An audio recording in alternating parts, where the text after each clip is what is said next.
Well, it's been a while, and of course, running a distillery tends to do that. I have a lot of videos in the computer, and I just haven't had the time to get to them to do the editing. And I feel like shit for it, but maybe you understand a little bit here. I keep promising to get to them. I sure hope I do at some point. Well, you know, January, February, maybe. But for now, we have a big deal happening today. So we're in the storefront, and you can see we're all set up for the Halloween, and we have the coffin sitting there. It's around here somewhere. Hold on a sec. It's actually the other side of the dragon. So the coffin's sitting there. But the one thing is, it's now been almost 4 years come February since I opened the distillery. Hence the reason when all the videos stopped going up. It's a very busy thing. You can't understand just how much of a time sucker this is, but it's worth it. It's a lot of hours, it's a passion, so why not? Now, once again, I said we're almost 4 years. In Canada, it's 3 years and 1 day, 3 years, to have a whiskey. So it has to sit in wood for 3 years. And we opened 2 weeks before COVID. There's a great joy. So all the whiskey we had made up prior to opening, we were just waiting for the barrels. The barrels hadn't come in. 2 weeks in, and we're into sanitizer mode.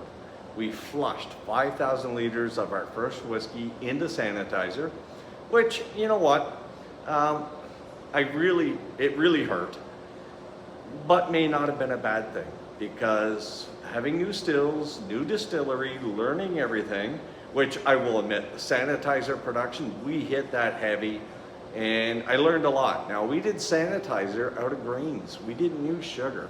So we learned our grain routine pretty quick, and by the time October came, I was all ready for a really much better whiskey than what I had sitting in the totes.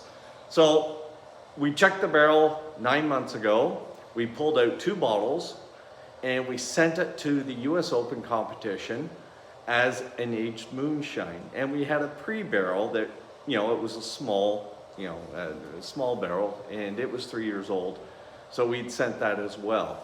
Well, the small barrel was a whiskey, legal whiskey in Canada. And we actually called it, sorry for the shaky, I'm on a stick here. We actually called it Cobra Chicken. Now, for the Canadians and Americans, you know what Cobra Chicken is. It's the Canadian goose, and we make fun of it. So it's the Cobra Chicken Canadian whiskey. But the important one was, now this won gold in the US Open whiskey category. We're really proud of that. However, we sent in the Siesta Cast Strength. That's the barrel that's due today. And it won gold in the aged moonshine. So it's aged another 9 months since that point in time, and it has gotten better. So we're pretty impressed. And I'm gonna take you for a little walk. Right now we're working hard. We're getting ready to do the advent calendar, and we're getting all the boxes on the floor here. So that's all the boxes here. And that's 24 bottles of 50 ml size. And the stills are running, so you're gonna hear a bit of a noise behind us. I'm doing up a vodka run right now. So we have the 2 stills, of course. We have Bob and Doug. Canadians will understand that. It's an old joke. So right now I'm doing a stripping run out of Bob, and then I'm gonna load Doug to do the spirit run. It takes me 3 stripping runs of 1,000 liters each, and then I get it on for the spirit run. But that's not really why we're here today to have a chat. Today we're here for something that's pretty endearing. These 2. Now, because I'm one-handed, I've already opened up, I've already banged the bung out of it. And I'll have to just give me a second here to rearrange this a bit. There we go. Gotta hate using this stick. So, yep. I've already pulled the bung out. And what I'm doing is I put the plastic in just to cover it. And we can pull that out. Now, right now, we have over 30 different spirits on the shelf. And we have a brand new one sitting here. This is a new gin. We've been hammering gins a lot this year. And we've got over 10 different gins. So developing the recipes for them has been interesting. It's been a lot of fun, been a lot of screw-ups, but we have some incredible gins. This is the new one. I was going to call it a Christmas gin because I'm using all Christmas time spices. Allspice, ginger, nutmeg, cinnamon, vanilla, and a whole whack of other things. And I made this up and it's ready to go. I just have to now get it into bottles, and that's next. But because we're giving tours in that all the time, we've been letting some of the customers have some pre-samples of it. So this is a 3-year-old expression. And let's see if I can get, oh, for God's sakes, how do you get this thing? Here we go.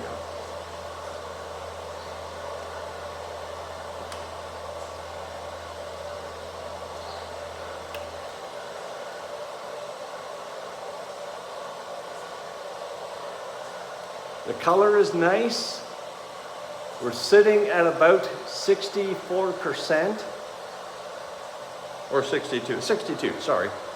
I was thinking the other barrel there. So that's it. My first legal whiskey. And it's already won a gold.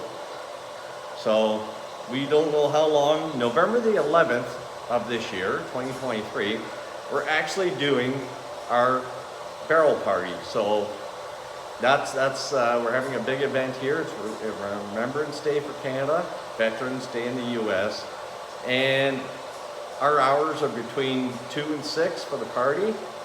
And of course, whiskey and veterans do go together. But I'm pretty impressed.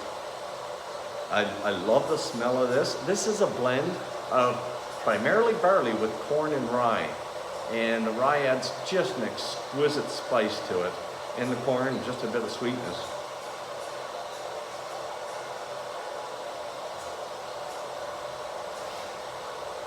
Still at 62%. It's got such a great caramel smoothness into it with the strength in behind it. So we don't know what the final percentage is going to be for this. What I'm going to do now is I'm going to empty this barrel. I have to weigh it all out. So as soon as this tote here is finished with the vodka, I'm going to empty the barrel into that, and then we'll start cutting it. But what I'm going to do first is I'm going to set up a few test samples, blind samples, and we'll let Lisa go through them, and she'll mix them up, and I'll try them as well. And we're going to try them at different percentages. I don't care what the percentage is.